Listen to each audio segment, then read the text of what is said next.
It's Friday, the 2nd of September. Good morning, I'm Andy Johnson. This is AM Prime here at WESN. Let's tell you what's happening this morning. It's today, well, 2 days after the public holiday. Some people still trying to get back to life, as it were, to get back into the stride of things.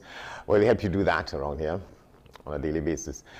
After the 7 o'clock news, we're talking with Mr. Jerry Kangley. He's the Education and Research Officer at the National Workers Union. We've asked him to join the discussion that we've been having over the last couple of days about the fact that one of the unions in the trade union fraternity and sorority decided to take a decision that was in their interest to settle with the CPO for a 4% increase over the period of time that there's been no negotiations and therefore no salary increases for workers, the Amalgamated Workers Union. Well, there's a lot of shout about from some of the other trade unions in the mix saying that they were deceived, they were betrayed by him. He has stoutly defended his position yesterday with us. But because of the number of people who are sort of in the gap, as it were, and in this group of workers, on whose behalf a number of trade unions have been holding, well, vigils almost and demonstrations in the city, calling for better terms and conditions and a better deal, a better announcement by the CPO,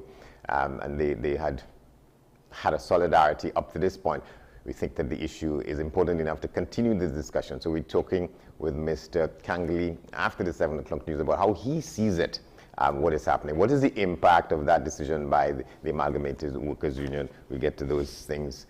Also, we're kicking off the program with a discussion about the state of the economy. Mr. Mariano Brown will get to us in a minute. And second segment, again, we're staying with that issue about the decision by the Amalgamated Workers Union. We'll hear from Mr. James Lambert. He's President General of the National Union of Government and Federated Workers, and part of the trade union fraternity dealing with this issue. And he said that Mr. Prentice's position, his decision, was an act of betrayal and deception. So we get to him in a moment to see what the impact is that on the rest of the negotiations and the rest of the economy. But when we come back, Mr. Mariano Brown, talking about, we want to ask him, what will he suggest as to what should happen? What should be announcements made in this pre-budget consultation on the future of the economy in Trinidad and Tobago? So it's all about money, about budgeting, about finance, or where we are as a people at this time, 60 years after independence, 2 days after our celebrations on that. Those things and more in the program. When we come back, stay with us.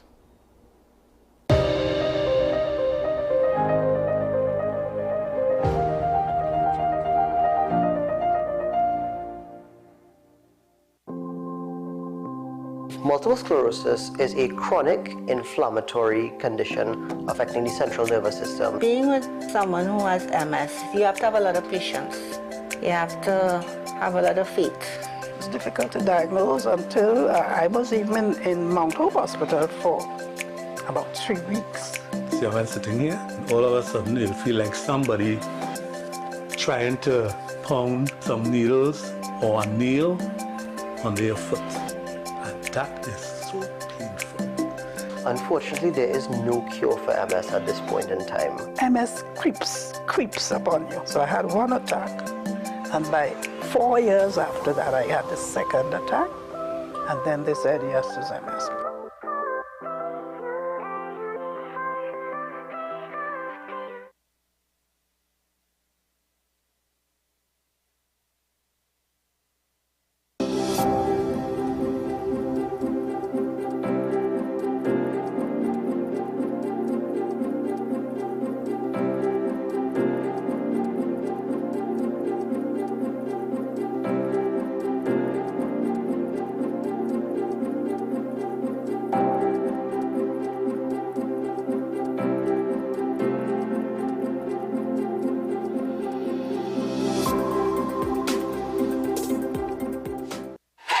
FanZone, your reliable, authentic supplier, has just gotten better. You can now visit our website www.fanzonett.com for your authentic wear and collectibles. The only place where you can use both your Visa debit and credit cards.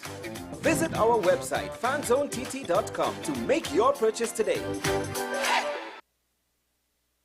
The best for your baby is at dbesttoys.com. We have the best strollers, car seats, walkers, feeding accessories, playpens, cribs, clothing, and the widest range of brand name toys like Barbie, Hot Wheels, Nerf, LOL, Fisher-Price, Cocomelon, Intex Pools, Amazon Fire tablets, HP and Gateway laptops, and the best bikes, scooters, skateboards, and ride-on. Visit us in-store at Southern Main Road, MacBean, or shop online now at dbesttoys.com. That's dbesttoys.com. We have the best toys at the best prices.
Join me, Sule A. Joseph, as I delve into the day-to-day psychological issues plaguing our society.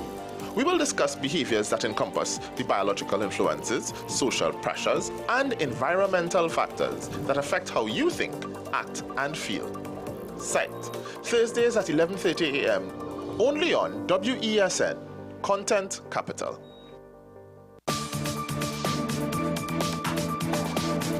I am Rondell Donowa, attorney at law and host of Strictly Legal on WESN Content Capital. Strictly Legal is a legal program geared towards informing you, the public, of your legal rights, responsibilities, and remedies. So be viewing Thursdays 10 a.m. to 10:30 a.m.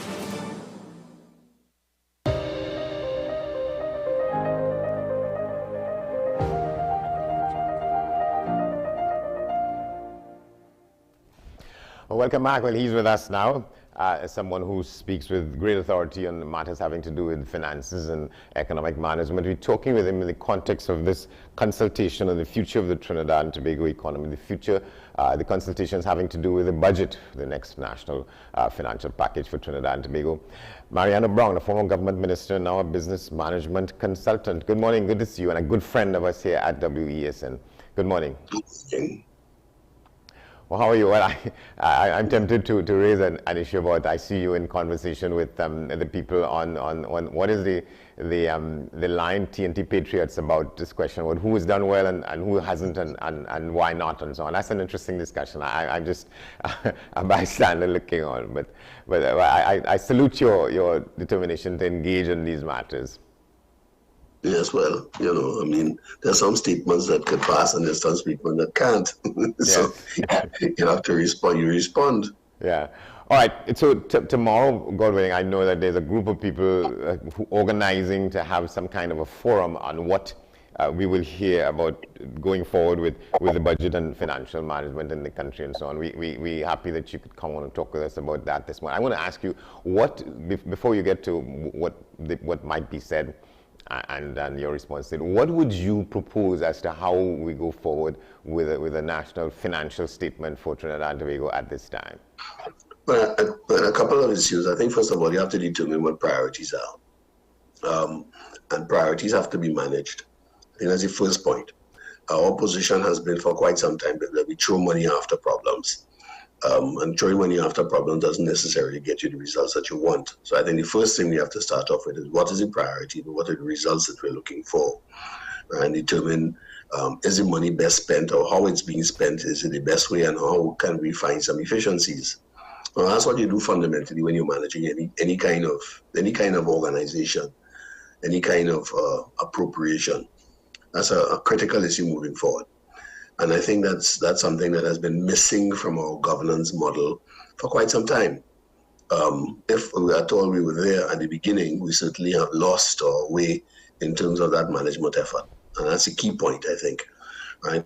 Because what gets measured gets managed. And if you don't measure it, by definition, you don't know whether you're getting enough for it. You know what you're getting any bang for your buck. It's not going to be solved by procurement and by tidying up procurement. It's going to be solved by managing end to end, the whole thing, not just simply one aspect of our spending. Procurement alone is not it. Right? Procurement is not merely about the first thing that we do to get the money in the door. How, for example, we start a project. It's really how the project continues. And we have, by definition, over time, there have been many, many, many holes in terms of the way we operate. So I think that's the first point. The first point is focusing on results and what those results are meant to be. We don't monitor or we don't measure appropriately. That's the bottom line. And I think that's what we have to start with. Right? Those are fundamentals that you can't get away from. And certainly if you're in a situation where you're short of cash, and we are going to be short of cash for some time relative to what we wanted to do, it has been a fundamental, if there's one thing that we've never had enough money to do everything that we wanted to. And in the times when we've had, we sort of spent it in ways that probably in which we ought not to have. So when things are difficult, then we have to pay attention to what we have on an ongoing basis. And in fact, that ought to be a fundamental that is with us, whether we have a lot of money or whether we don't. All right. So how do you put what is to come now in context of that budget review a couple of months ago, in which some people thought that things were better than they are, based on what the Minister of Finance said about how well we had done, how well we had. There were some things in the coffers because of the increase in energy prices and so on. That's a fundamental example of our lack of management. We have more money. We have more money and we have much less gas and much less oil. Right? So that the first issue is that we are not doing better. We didn't do anything. Prices got better. Prices got better because of the lockdown or COVID. So when the economies reopened, there were supply chain bottlenecks. There was a spurt in demand, which pumped up prices. And as a result of that, the difficulties that we had in the energy sector with regard to the contractual price of gas disappeared. Why? Because market prices were several times the cost of production. So that the companies just simply kept quiet and just kept going. Do we have enough gas to produce for everyone to produce at the volumes that we require to? The answer to that is no, because production has been falling. We're producing on average somewhere about 2.8, 2.9 billion cubic feet. When we brought the two wells on in 2018, which were meant to sort of reduce our problems, we went up from 2.3, so it's 3.3 billion cubic feet a day to 3.6. Well, that's a big difference from operating at 2.8, 2.9. Right? So all that we have much less gas. We're producing less gas. We're not putting any effort into finding more. We aren't efficient in terms of our administrative work, in terms of how we deal with the energy sector companies or how we negotiate. So we have relatively more money, right? But our position hasn't gotten better as a result of productivity. We haven't done anything extra. We're not producing any more. We're not producing any more efficiently. The price has gone up. Well, I think we've learned, not in 1961, if not in 1986, if not in 2014, that prices go up and prices drop thereafter. So we can't depend on what one would consider to be a sort of positive market result to last forever. So that you have to concentrate in terms of managing your expenses. That's the first order of business. And are there some touch points that you think have to be addressed in this better management of the business? What would you say? Of course, at every level. I mean, everybody thinks the bottom line in Trinidad and Tobago was that everybody has felt for quite some time, and that has been the prevailing wisdom. Right? And when energy prices are high, everybody will do better. We'll eat better, we'll get better pay packets, and so on and so forth. Right? And we've also had to come to suffer as a result of that. And when we look at the bellwether of how well the country is doing, is government negotiations with its relevant unions, public sector unions. In 1992, when there was settlement after the period of 1986, but Kohler didn't come back in, where they put Kohler back, but you went through a period where of the 6 years that they were negotiating for, there were 4 zeros. when they were negotiating for the period 1992 to 1999, there was something in the region of about 7 zeros. Now that tells you something, right? It tells you that you haven't had the money to be able to do it. And we're in the same position again. So just to have expectations that government is going to somehow or the other find the money to maintain payrolls on a continuous basis, it's not going to happen. What happens when the income falls? And we have what you call it. We ballooned up payrolls. I want to ask you to pause there because we need to take a break, and we'll be back in a moment. We come back on the other side of that, given the fact that one union has pulled out of the group and settled for what they think is realistic in these times. And I'd like to get your comment on that. Stay with us. We're coming back.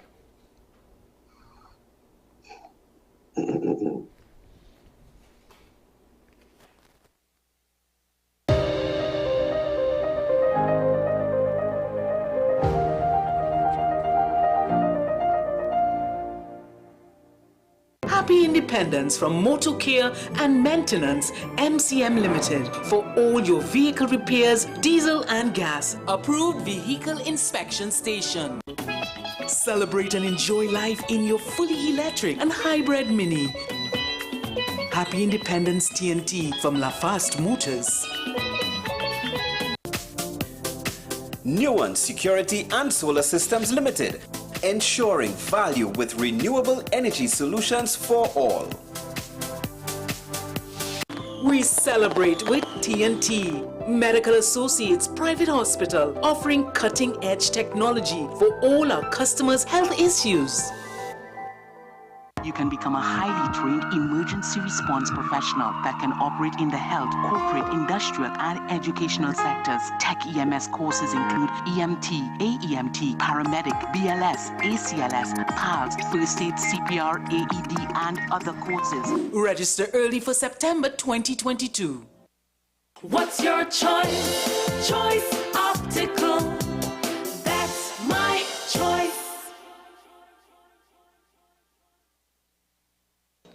What's the best way to grab the attention of viewers? Please exercise more patience.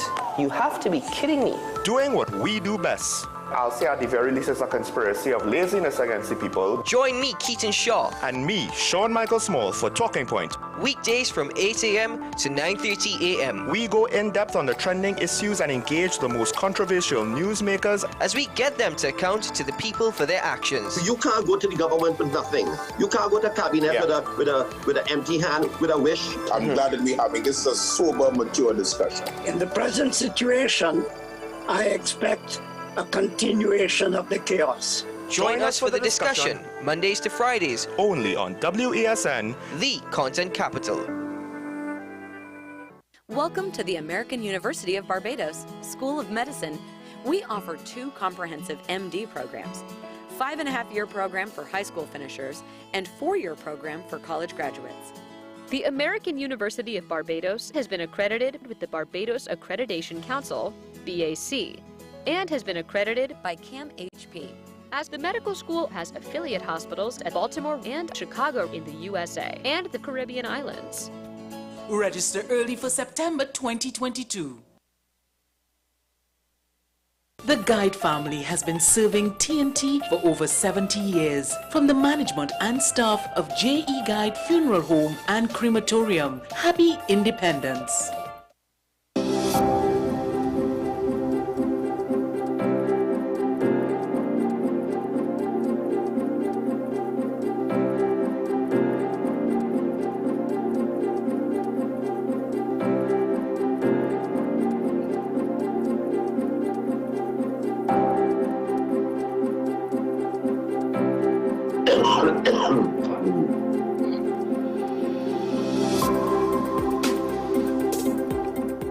Independence greetings from J&A Supermarket and Deli on the Avenue. For your grocery items, market items, grab-and-go meals, plus mobile phones and accessories. Rise to the occasion with Cocky Lucky, exclusively sold at the Big Mike Wellness Center. Number 19 Market Street in Aruka. Contact 346 26 or 338 7775.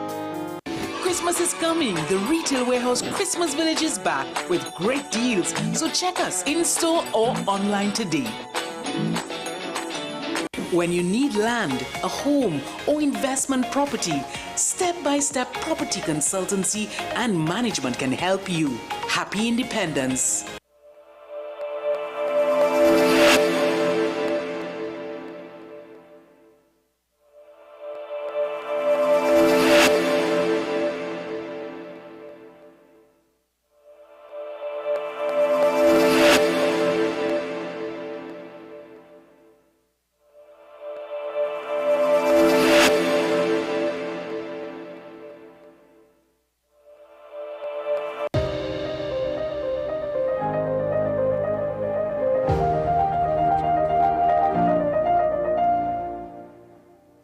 Welcome back to our discussion with Mr. Mariano Brown. We're looking ahead at what is likely to come with this consultation on the future of the Trinidad and Tobago economy as we go forward.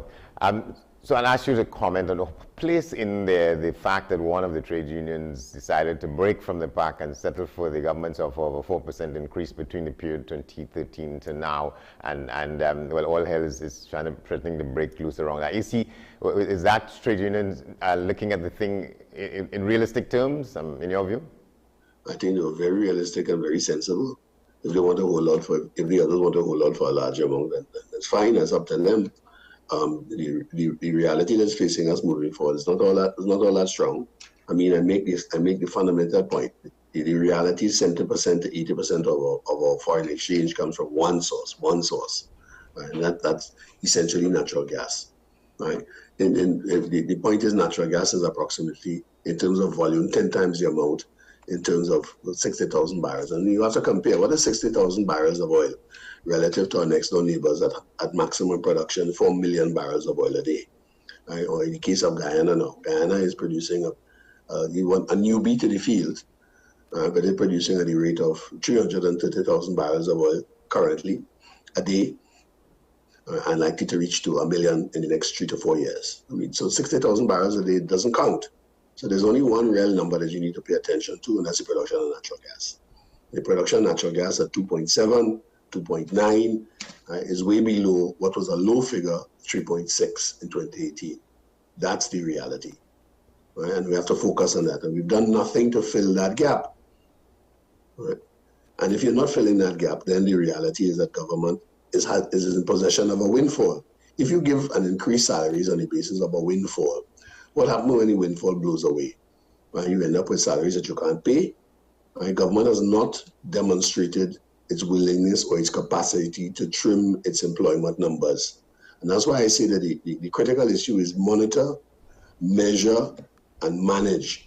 What are the outputs that we are getting for the money that we are spending? How is the country doing better as a result? Do we have better healthcare? Do we have better policing? What is better? Yeah. Right? But the numbers have gone up. So what are we doing differently to say that we're getting better results? You think it's an absolute imperative to, as you say, trim the employment numbers in the public sector, in the state sector? It's not a question of, the imperative is not to trim the employment numbers, The imperative is to get value for money. That's the imperative. And if you aren't getting value for money, you have two choices. One, right, you cut your expenditure to measure the value that you're getting, or alternatively, you improve the value output. The issue isn't throwing money after it. Increasing the wages doesn't do. Increasing the wages doesn't improve Trinidad and Tobago's output at government level. We could talk about government service levels have gone up in one particular areas. Yeah. Why do you think we've not been able to manage sort of participation in the public sector by the workers? Why is it we have not been able to manage productivity? That has remained an issue, an elusive goal for all these decades. Well, it's an elusive goal about measurement in the first place, particularly as we've brought IT into the picture. Right? And IT essentially means that we probably will need less people if we do things differently. But the point is, and the example of how efficient government has been, is by definition the example that we have in front of us before us now. The government is now reviewing its establishment's lists since 1965 for the first time, and actually redoing what we consider to be a job evaluation. It has taken us actually 57 years to do a job evaluation exercise to streamline our public service. Well, that tells you, it certainly, if that has been done for 57 years, then you have to say that that's not something that's been important or anything that has been required to pay attention to. Right? So that the issues of value, the issue of output, the issue of improvement in government services has never been truly on the cards. We've done reorganizations. We've taken the hospitals out and we've created regional, Northwest regional health authorities and so on and so forth. Has that improved? Has that improved the delivery of services? Has it improved the backlogs? Do we know what our backlogs are? I mean, in England, which has a public health care service, they could tell you they have a backlog of X operation or Y operations, or this has impacted that and so on after a particular period of time. We don't even have that. When you try to get into numbers in terms of the public health care system in Trinidad and Tobago, you don't get realistic answers because we don't measure it. We're not following through with it. Right? You cannot improve a system if you don't measure it. You're not managing it. No management, no monitoring, no measurement. What, in your view, is the real impact, or people who don't understand the reason for and the need for job evaluation exercises? What is the impact, and what's the ambitions behind those things? Well, the ambition is to bring jobs into the 21st century, right? What is a secretary typist? You have one. I haven't had a secretary for quite some time. We have assistants. Yeah. I do a lot of my own typing. I do a lot of my own, the ideation, the things that we have to do in terms of projecting papers or policy positions and so on. In large measure, I do them myself, right? So the definition of work has changed and about who can do what. Whereas that may have been considered a specialist position before, it isn't now.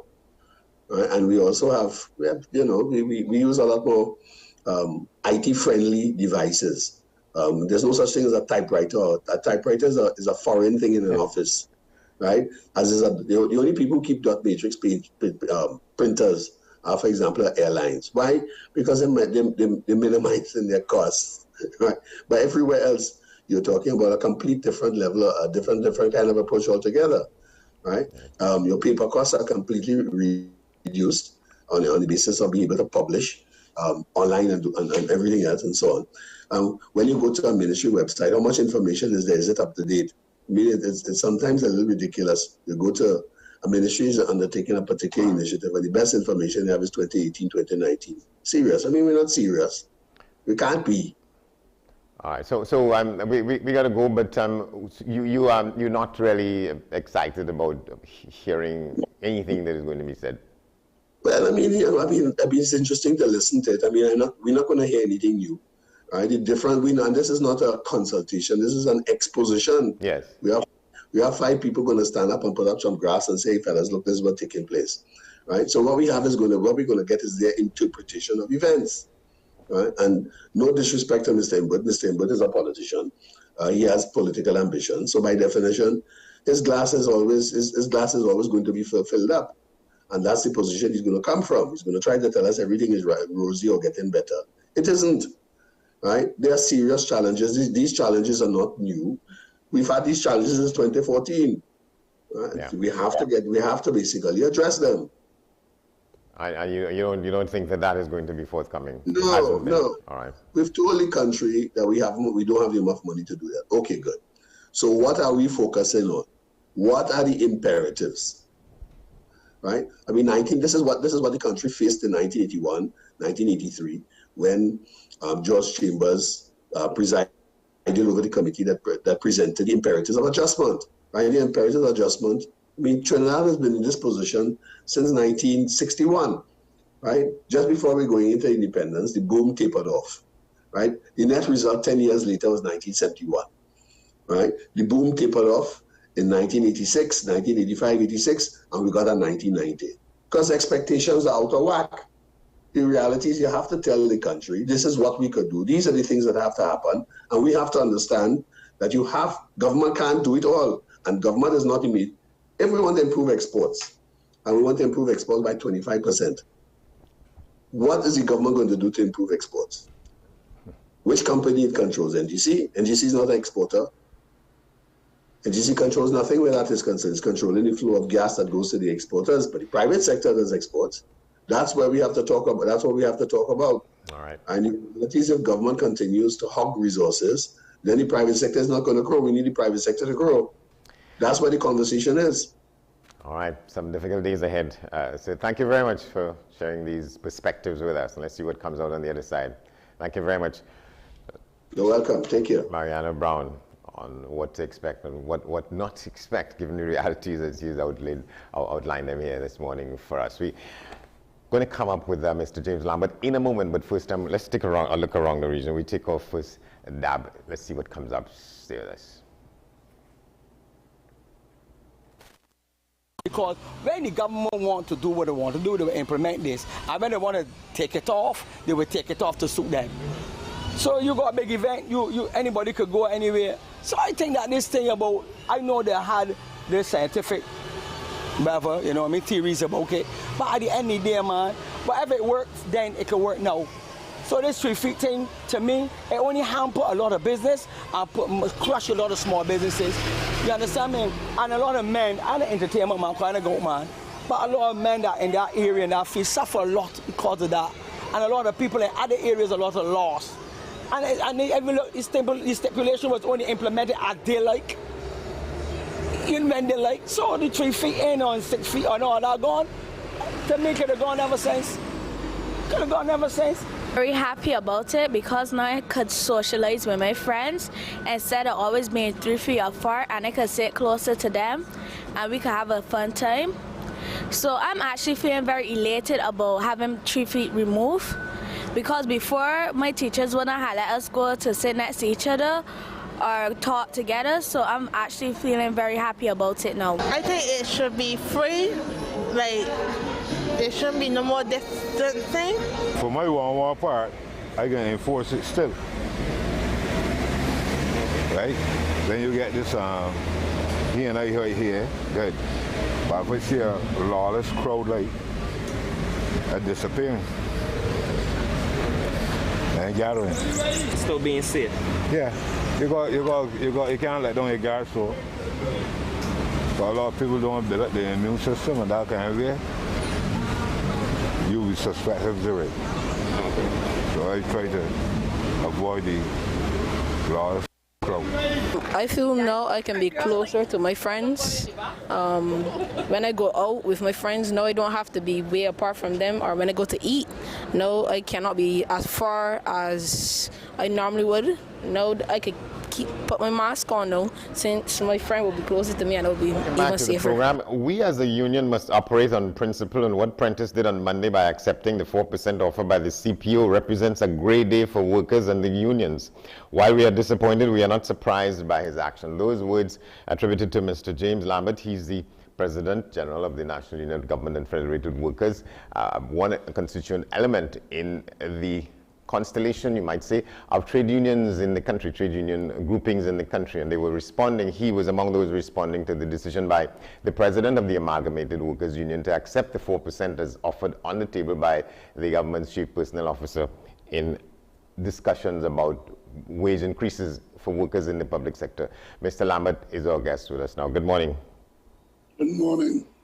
Good morning to your guests. Good morning to Trinidad and Tobago, and particularly to all the working people in the Republic of Trinidad and Tobago. A pleasant good morning. Yeah.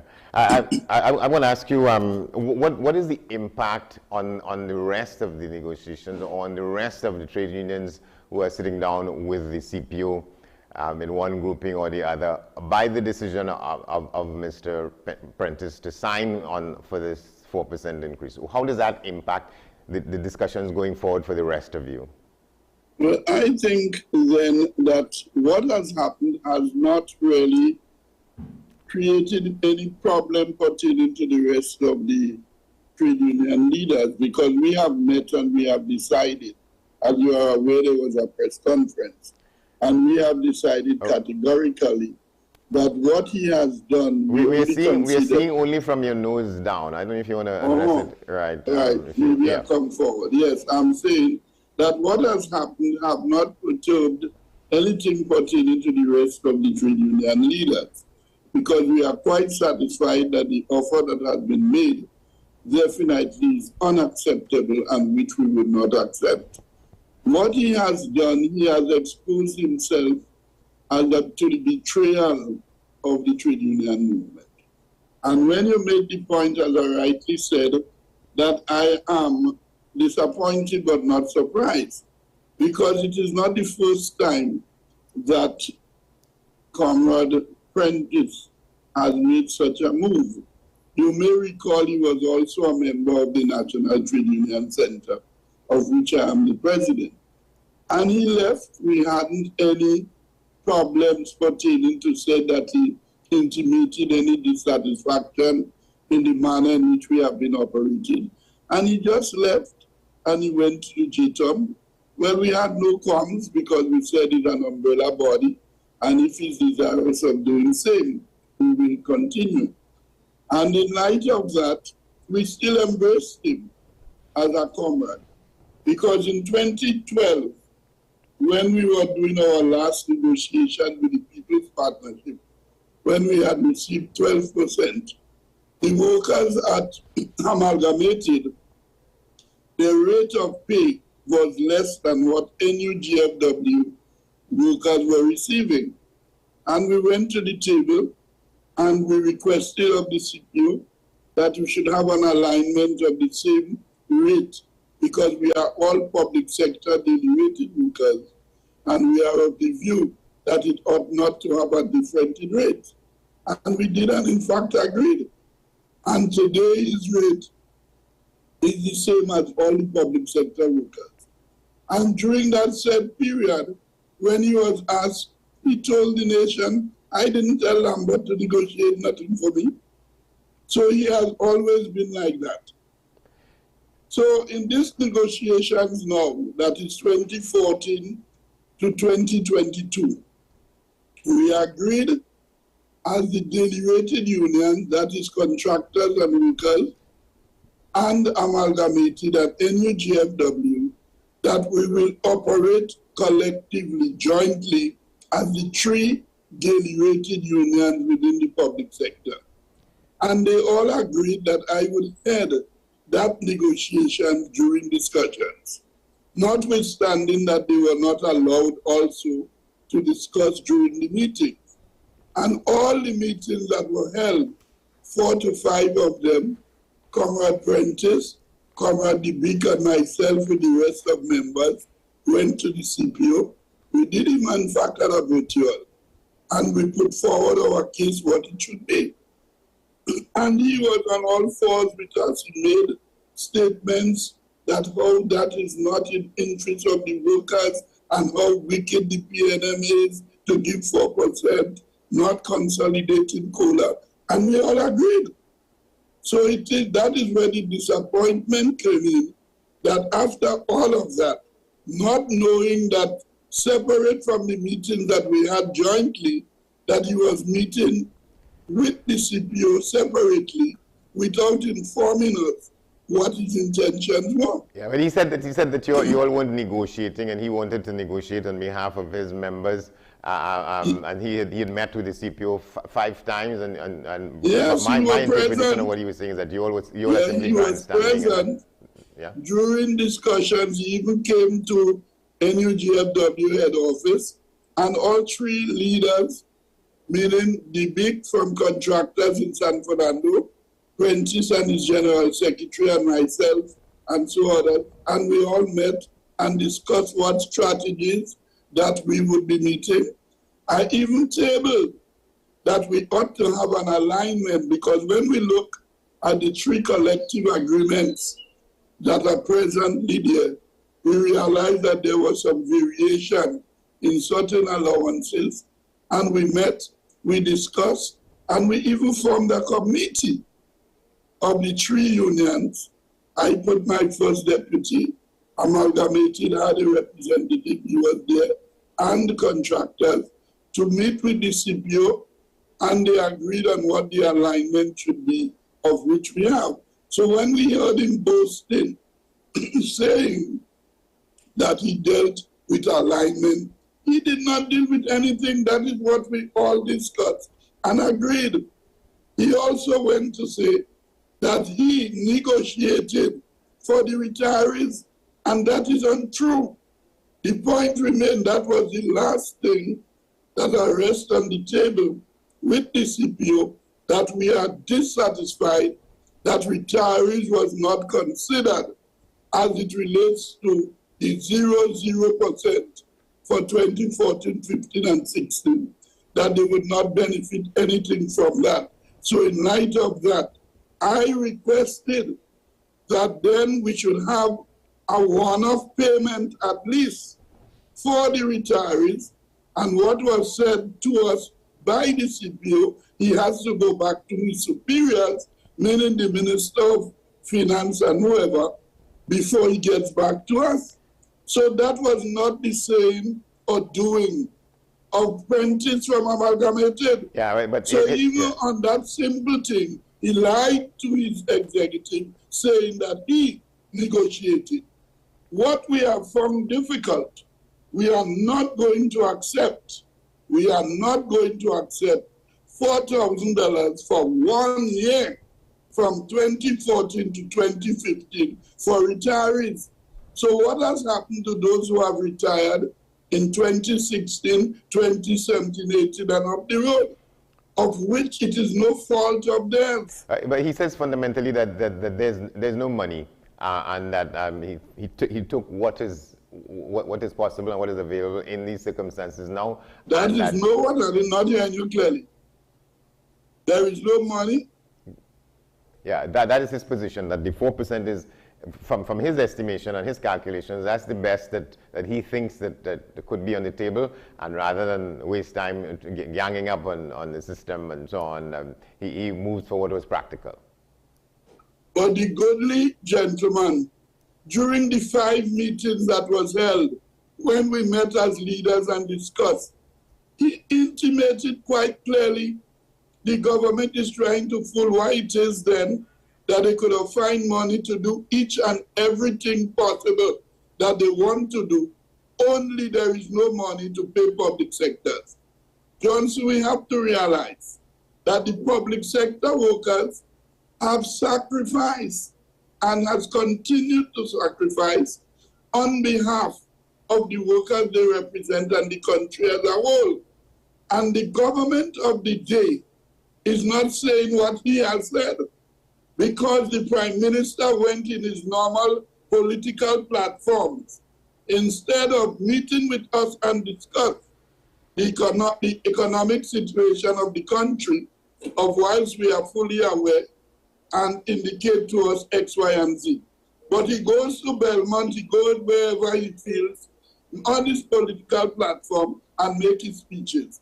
And he said that there is a windfall of $8 billion that they have generated from the gas and oil to the economy.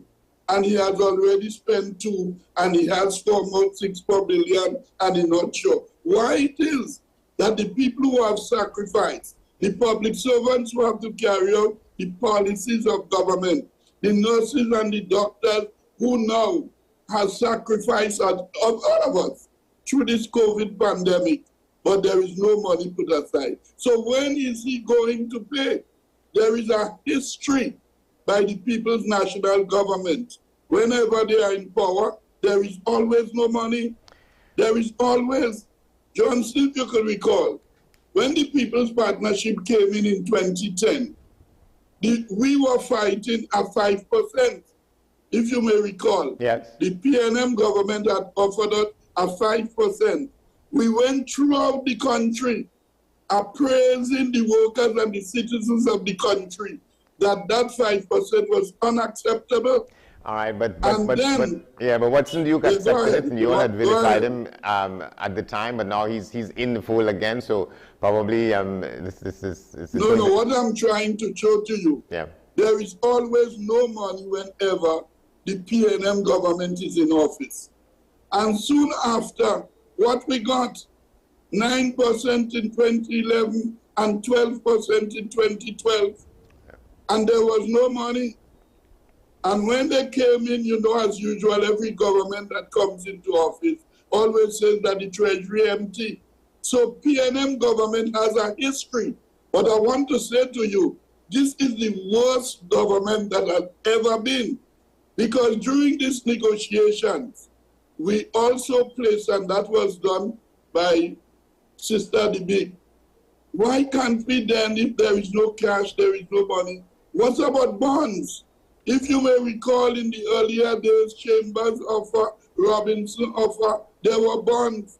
And the CPO rejected that offer. And all that we are saying give something reasonable that we could accept. Because here's for example, Johnson, for the history of collective bargaining, the first thing that you do when you have sent in your proposals for the beginning of a new collective agreement, when we start the monetary aspects of it after the non-cost items have been discussed and agreed upon, is the consolidation of COLA.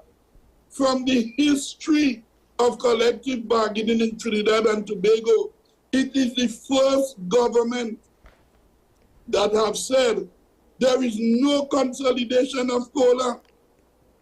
No. And what he's saying, or what he has said rather, that he will improve currently on the cost of living. Where you think is the improvement? Presently, as I speak, we get $9. Daily rated workers get $9 per day for cost of living allowance. He offered $2 more for 9 years to 11, from 9 to 11, and that is the increase. All right, I'm afraid we're going to have to leave it there. But let me just ask you, when do you all expect to be sitting around the table again with the CPO? Today, look, I have before me. If you may see it, you may not be able to read the content. Yes. The CPO have sent me this document based on the offer that I had placed on the table pertaining to the one-off payment. And he just wrote to me, which came in late yesterday after I left, my secretary just gave it to me, intimating to me the $4,000 that he's offering, but he remained with the same 4% wages. There is nothing else that has been placed on allowances or anything. So he has given us up to today the second that we should respond to him. That was the three of us. That was amalgamated contractors in San Fernando and NUGFW. All right. And the point we made is we had a traitor that have already broken and went. So it's only the two of us left. We have met already and discussed. And we have categorically reject that $4,000 for 1 year and the continuance of that 4%. All right, so I'm sending him a letter today. Yes. Telling that all financial matters that have been on the table, including the non-consolidation of COLA, has been rejected. The aligned matters of which the committee met, we will accept that. And in light of that, we are waiting him for further discussion. Oh. If there is the finality of the collective bargaining process that is taking place, we would meet and we will know where we go from there. All right, thank you very much. We're going to have to leave it there, Mr. Lambert. Thank you very much, James Lambert, President General. Have a blessed day. You too, the National Union of Government and Federated Workers, in the scenario as we have it before us regarding the discussions with the CPO. We're going up to 7 o'clock. Much more on the other side of that. We're continuing this discussion with a different perspective after the news with Mr. Jerry Kangalis. Stay with us.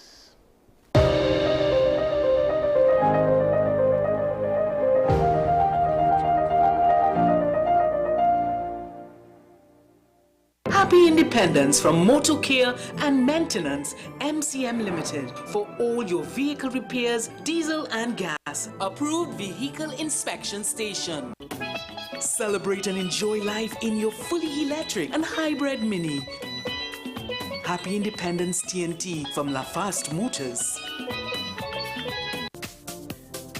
Nuance Security and Solar Systems Limited, ensuring value with renewable energy solutions for all. We celebrate with TNT, Medical Associates Private Hospital, offering cutting-edge technology for all our customers' health issues.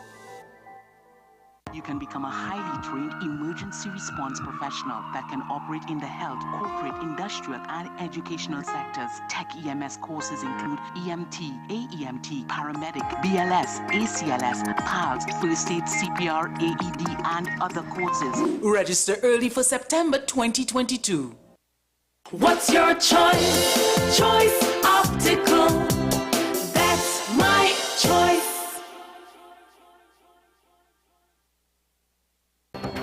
The issue, the continued rise in the price of flour and its impact on the cost of living in Trinidad and Tobago. How should we go about it? I want to ask you, what has been revealed to you about the state of vulnerability in the country because of this exercise and because of what we're going through? Is the government losing the war on the vaccine front? The discussion should revolve around the common good for the greatest number of people in Trinidad and Tobago. How do we inculcate a sense of respect and regard for people who may not be of your own political ilk or persuasion? The communities are now being used by political opportunists. So when the tables are turned, it's the same way. Okay, this has been 10 questions. I'm Andy Johnson, and we'll see you next time. Welcome to the American University of Barbados School of Medicine. We offer 2 comprehensive MD programs, 5.5-year program for high school finishers, and 4-year program for college graduates. The American University of Barbados has been accredited with the Barbados Accreditation Council, BAC, and has been accredited by CAMHP. As the medical school has affiliate hospitals at Baltimore and Chicago in the USA and the Caribbean islands. Register early for September 2022. The Guide family has been serving TNT for over 70 years. From the management and staff of JE Guide Funeral Home and Crematorium, Happy Independence.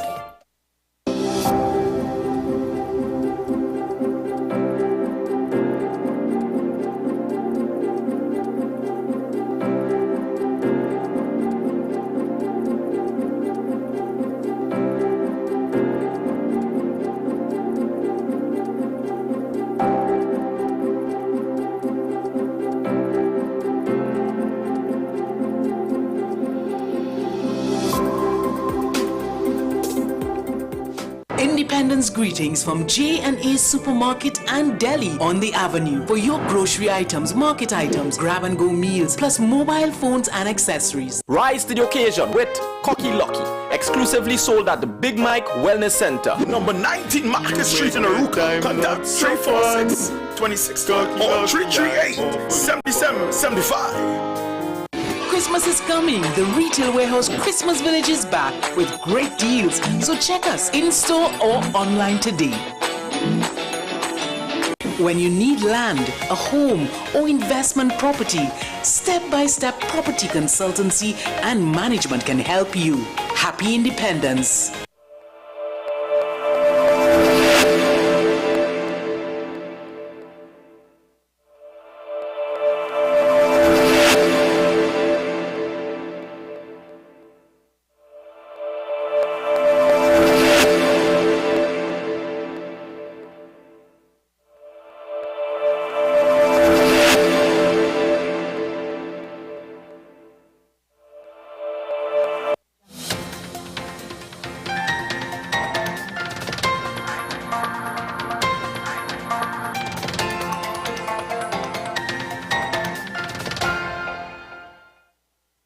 Here is your WESN News on the Hour. I am Marky Sakers.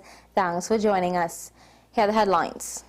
Political leader speaks on bias of Tobago Carnival activities. Crown Point residents accuses government of politicizing airport project. Elderly man found dead in Aruka home.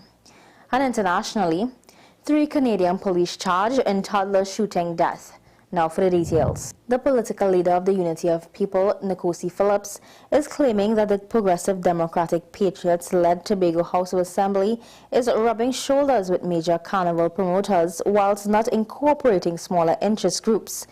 She further slams the Secretary of Tourism, Tasha Burris, for what she claims as political bias and a personal bias, as Phillips is seeking approval for a cultural event which was rejected.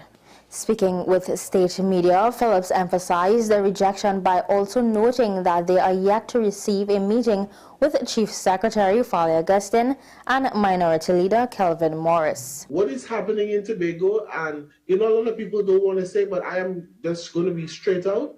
There's a lot of rubbing shoulders going on. A lot of the production and the mass bands that have been going on and advertising is the ones that, they're rubbing shoulders and getting what I'm saying it plain. I don't hold back.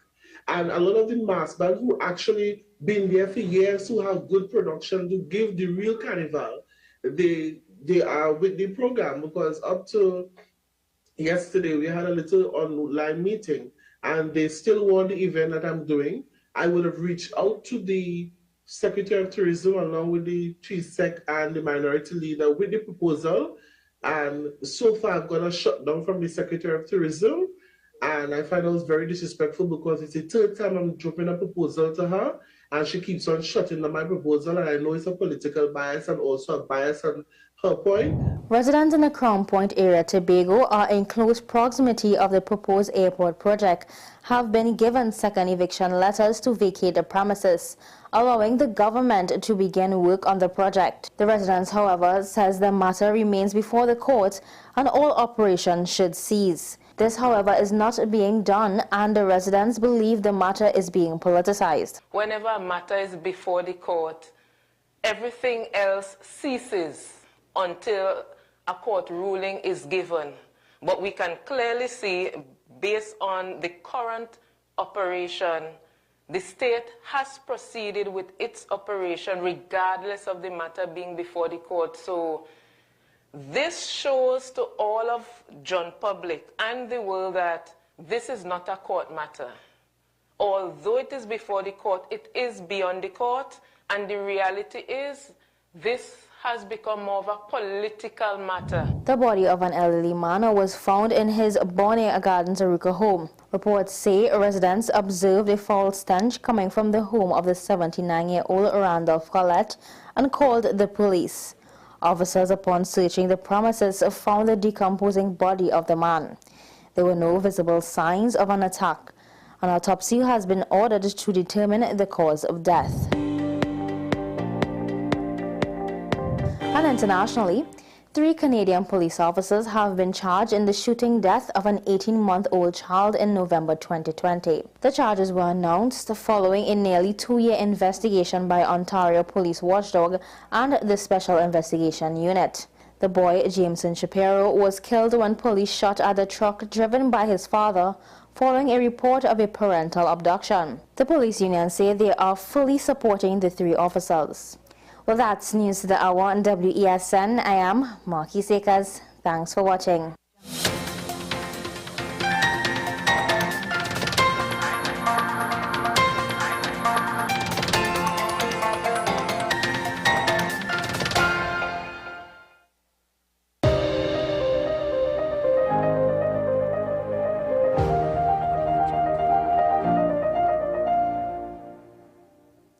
Welcome back to the program on this Friday morning. We will come back with a discussion with Mr.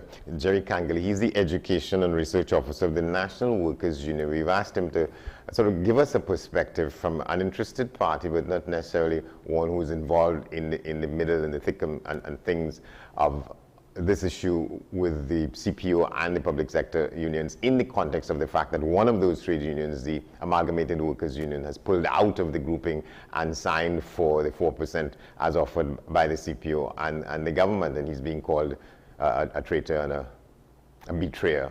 What is the perspective that other people in the industry, if we want to call it that, may have on that? And how does he see things as we go forward with this, Mr. Kangle? That's just up in a moment, but we want to come back with this look around the region. We want to go to Jamaica, where the opposition party is calling on the government to cushion the prices that have been increasing on the Jamaican people. We have a report from TVJ.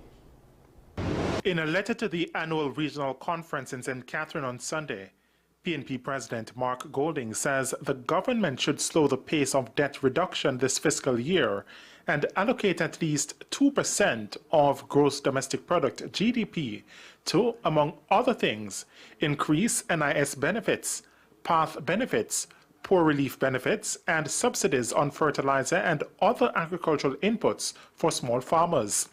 Mr. Golding further noted that motorists, transport operators, and electricity consumers should also be given a break by capping the ad valorem fuel tax at the budgeted oil price of US $67.50 per barrel, and remove the oil hedge tax, which he says the government has, quote, misappropriated from its original purpose of protecting Jamaicans from high fuel prices, end quote.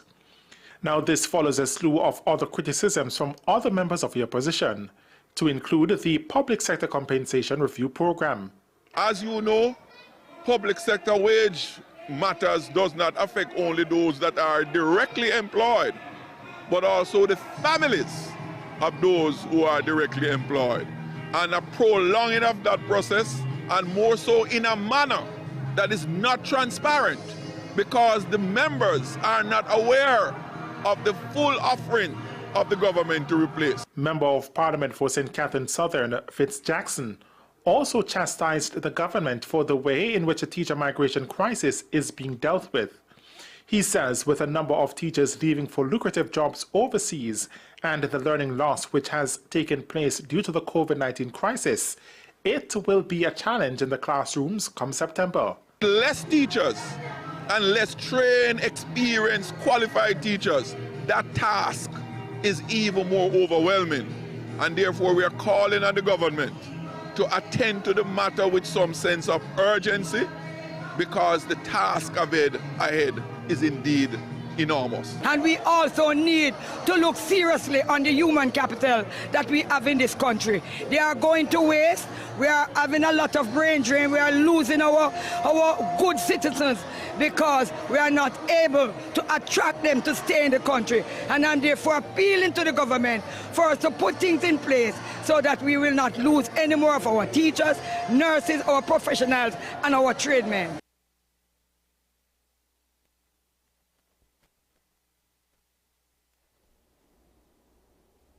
All right, so welcome back to our discussion here. We want to go to Mr. Jerry Kangley now. He's the Education and Research Officer of the National Workers Union. We've asked him and he's agreed to sort of provide a perspective based on what he's seeing with his colleagues. Well, we'll say on both sides of this issue, the Amalgamated Workers Union, who signed for the 4% as offered by the CPO, he says that there's nothing more to come in his estimation, and his workers, his members, who are calling for some kind of resolution. Well, it's a different story from the other side. You just heard Mr. Lambert saying that Mr. Prentice broke rank when he said that he was part of the union on this issue. Mr. Kangley, good morning. Thanks for trying to help us out here with understanding this. I'm trying to put it in its best analytical context. How do you look at it? Well, it's what you want me to look at, actually, because there are a lot of issues here that have been brought to the fore. So what do you really want me to do? Well, so the decision by the Amalgamated Workers Union, the president, to take this position, and he's pulled out of the grouping which is calling for more. And he says that from his understanding, he's met with the CPO, and the CPO has met with his bunch on 5 occasions, and from where he sits at this point, there's nothing better to come, and that he was not, it's not correct to say that he was in I don't want to use the word cahoots, but there was an understanding among some of them as to how they were going to go about it. He says that was not the case. He says those others of his colleagues were not negotiating. They have a position that they were holding to, and he felt that his members felt the time had come to make some kind of decision, and he decided to do that. Okay. While it is disappointing, and I could understand the little aggro that has begun to develop by other trade union leaders who were in the same negotiating pool as the Amalgamated Workers Union. These unions are the Amalgamated Workers Union, Contractors and General Workers Union, and the National Union of Government and Federated Workers. Yes. Yeah, these 3 organizations seem to have developed a position where they would deal with this issue as a body, and that what used to happen in the past, I understand, is what was settled at the Amalgamated Workers Union in past negotiations could be applied to the contractors and to the workers' union. So I could see some of the bitterness that has developed and so on. But I don't think that is the issue. Right? I mean, lambasting Prentice and Towan is all well and good. And that shows up to me how weak the trade union movement really is at the top. And I want to stress at the top, right? The issue is not, is not Prentice. Prentice is negotiating on behalf of his union. I do not know how they have come to that conclusion that they came to and so on. I do not know what kind of mechanisms were employed to get the workers to understand what is happening and all of that. But I am saying it is a distraction. And why I'm saying it is a distraction is that we are faced in this country as an organized labor movement, an organized trade union movement. We faced with what you can describe as a wage suppression policy. Right? And we have to deal with that wage suppression policy regardless of who is on board and who is not on board. I mean, this is not the first time. If you look at the history of trade union movement, there's a lot of division over certain issues that have plagued the union over the years, the trade union movements over the years. This is not the first time that a union has broken around. Which is why, for instance, you have 3 different organizations representing workers in the country. But for instance, I thought that JTUM stood for the combination of all the unions, but JTUM is one faction as opposed to... Exactly. You are called the Joint Trade Union Movement, but you're actually not the Joint Trade Union Movement. We used to have a Joint Trade Union Movement in the early 90s. It was called NATO, remember? Yes. Anyway, to me, the issue is, regardless of what Prentice has done or any other person would do or any other union would do in the future, we are still faced with a wage suppression policy, a policy that has been in place for 8 years. And people forget that public sector workers, including state enterprise workers and so on, have not received wage increase for the last 8 years. So in fact, we have been in a wage freeze situation in the public sector for a little while. And obviously that can't go on forever, and people are deciding that they need to resist, right? So how do you resist? And to me, that goes to the heart of the weakness of the trade union movement. The trade union movement today, to me, is as weak as the weakest it has ever been since the 1930s. In that, instead of relying on their members, the members who they are supposed to inform, educate, and have a lot of intercourse with and so on, instead of doing that, what we see happening is that trade union leaderships are depending on their connections with political parties. Political parties who in the past have shown that in the final analysis when they mark bust, they do not support the interests, they do not defend the interests, they do not protect the interests of workers. That's precisely part of the point, and it confuses some of us, myself. I mean, to see, and Mr. Prentice was making that point yesterday, because it remains with me, it resonates with me that in the period 2010 to 2015, a good chunk of the trade union movement had backed away from the partnership, because they were in there, well, in spirit and in truth, as my grandmother used to say, talking from her perspective, they were part of the accord in Faizabad then, but that over the course of the period, the MSJ, which was the unit in there that was most representative of the labor movement, pulled out, and Mr. Roger on more than one occasion was vociferous at this point about the then Prime Minister, now leader of the opposition, as being corrupt, and they didn't want to have anything to do with her and where she was coming from. So that to me, it was almost scandalous to see him speaking secrets into her ears outside of the Red House, trying to get her support for what they're doing now. And that is a point that Mr. Prentice made. So you have that kind of back and forth on these issues. That is the situation with most of the unions in the country. I'm not saying all. Most of the unions, especially the legacy unions, the larger unions, have over the last 20 years or so, have, as I said, moved away from relying on what their membership thinks or what their membership wants, but are acting more on behalf of themselves, in the sense of what I am saying then is that the trade union movement has become bureaucratic, right? so that there is a bureaucratic organization at your central office with your staff and your LROs and whatever and so on. And over time, what tends to happen to bureaucratic organizations, and not only trade unions, most bureaucratic organizations end up with a contradiction between serving the people that they are supposed to serve and serving the bureaucracy of the organization itself. So what we have going on here is that instead of going, I'm not going to pinpoint any union and so on, but over the last 20 years, instead of keeping their workers au courant with the developments that are taking place, but a lot of developments are taking place. Like, for instance, what we have today is the fact that the way production is organized, and even on a worldwide basis, and of course that would reflect here, the way production is organized has changed. And if the way production is organized has changed, that has had an effect on how workers are employed, under what kind of conditions workers are employed and so on. And the trade unions have not tackled that issue. That look, we are losing bargaining units because production is being moved away from these massive bargaining units in industrial areas and so on. In fact, we are deindustrializing in this country, and we are developing a lot of service industries and so on, low-paid minimum wage and so on. What you have is a lot of short-term contracts. What you have is a lot of gig economy work. You have a lot of people who are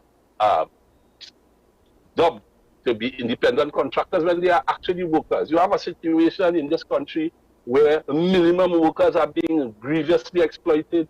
NIS contributions are not being... you mean minimum wage workers? Yes, in terms of that. So the point that I'm making, instead of dealing with these issues, reorganizing themselves, I mean, we have lost thousands of workers since the 1990s, you know, Mr. Johnson. I mean, you know that just as much as I do. Trinidad Cement, we are talking about the privatization of the generation of electricity. We are talking about the whole question of the Public Service Association was actually gutted in the 1990s when the RHAs was set up. Yes. So because the RHA workers are not members of the public service anymore, and that has given rise to a lot of weakness in that sector. Then you have to realize that the All Trinidad Sugar Estates and Factory Workers Trade Union has been gutted by the closing down of Caroni, and then we're coming to Petropin and so on. So instead of dealing with the changing face of capitalist production and trying to reorganize themselves to deal with that kind of issue, the trade unions have decided to rely upon corrupt politicians. I'm sorry, I have to say it like that.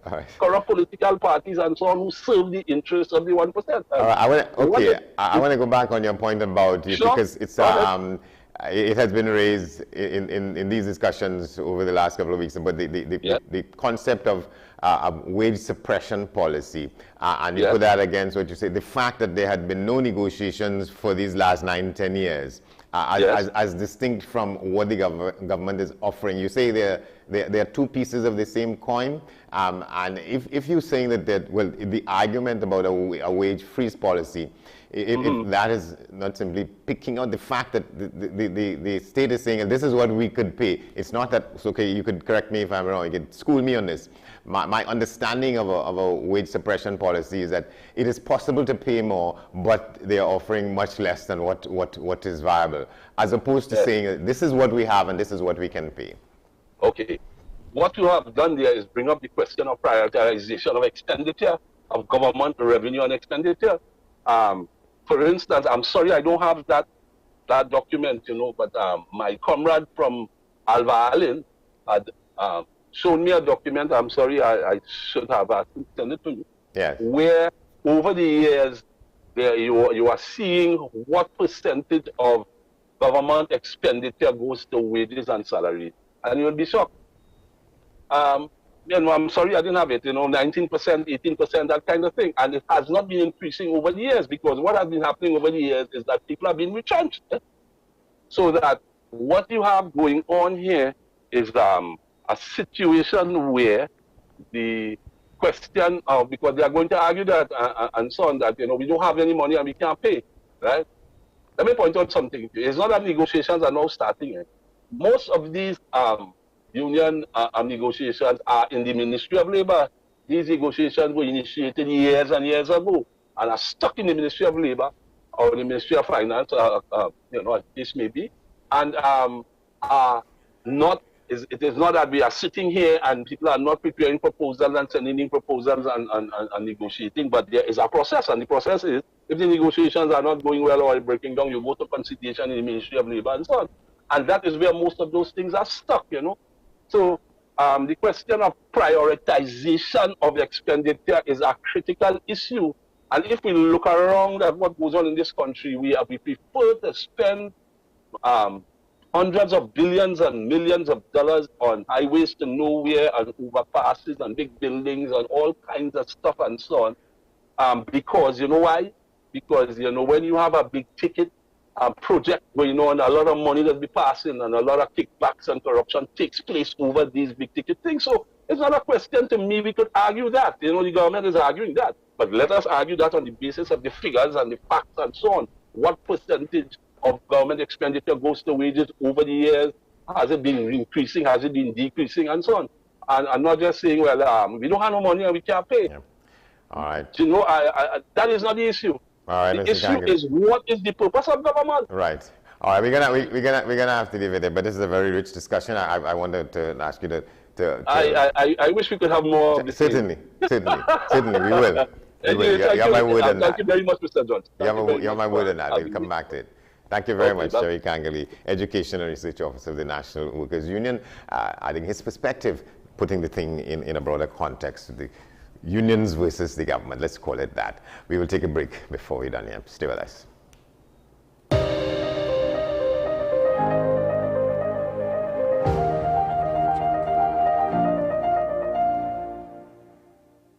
Happy Independence from Motor Care and Maintenance MCM Limited for all your vehicle repairs, diesel and gas. Approved Vehicle Inspection Station. Celebrate and enjoy life in your fully electric and hybrid Mini. Happy Independence TNT from LaFast Motors. Nuance Security and Solar Systems Limited, ensuring value with renewable energy solutions for all. We celebrate with TNT, Medical Associates Private Hospital, offering cutting-edge technology for all our customers' health issues. You can become a highly trained emergency response professional that can operate in the health, corporate, industrial, and educational sectors. Tech EMS courses include EMT, AEMT, paramedic, BLS, ACLS, PALS, First Aid, CPR, AED, and other courses. Register early for September 2022. What's your choice? Choice Optical. That's my choice.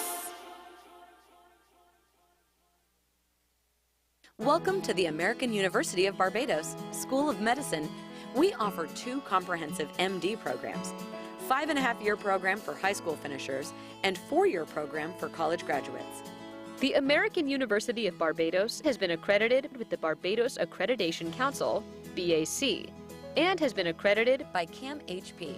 As the medical school has affiliate hospitals at Baltimore and Chicago in the USA and the Caribbean islands. Register early for September 2022. The Guide family has been serving TNT for over 70 years. From the management and staff of JE Guide Funeral Home and Crematorium, Happy Independence.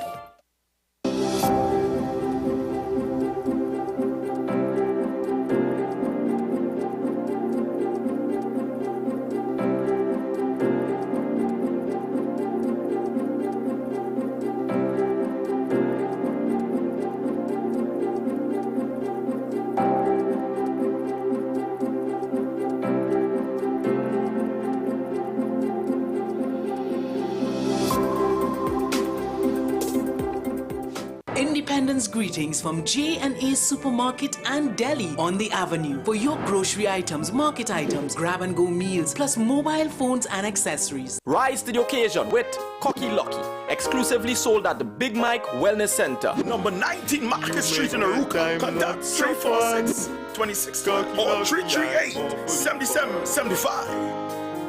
Christmas is coming. The Retail Warehouse Christmas Village is back with great deals. So check us in-store or online today.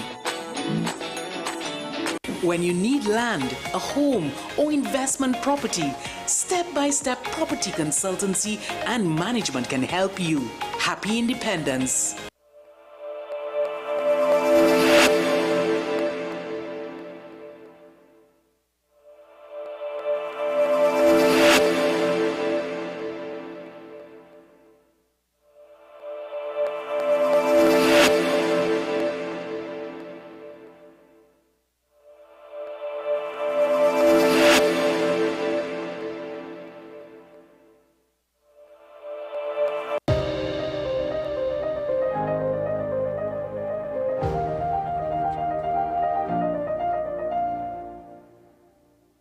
Well, in our closing moments of the program this morning, let me just tell you there's some big news in the Newsday this morning. The DPP moves against Mali, and of course that's the former minister. The case there, the Newsday says the case is going straight to the High Court. Ex-minister's case goes straight to the High Court. The DPP moves on Mali. That's on the front page of this morning's Newsday, and this is on the front page of this morning's with the Newsday Trinidad and Tobago, and this is the Newsday Tobago. They still talking about independence celebrations in that part of the country, in Tobago. The top story that Trinidad and Tobago must carve its own path. That's the Chief Secretary saying that as he spoke of independence. But just before we go, we want you to watch this. The late James Liwa, who once led the San Fernando Drama Guild and also the co-founder of the San Fernando Theatre Arts, has had a street named after him in the second city. Let's take a look at that.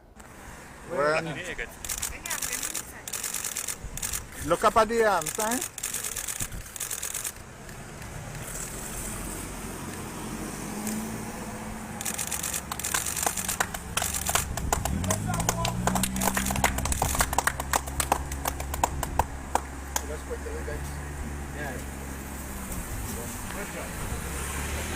It's a thing, don't turn it back.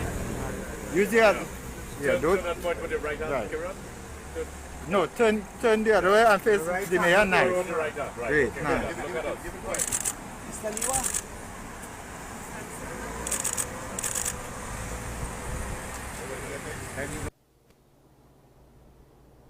And this is where we leave you on this Friday morning. We thank you for watching. We thank our guests. We just tell you that I'll be back here at 10 o'clock with today's edition of 10 Questions. Between then and now, the guys come in at 8:05 for this morning's edition of Talking Point. That's Shah and Small after the news at 8. But for now, thanks for watching. I'm Andy Johnson. We see you around. Stay with us.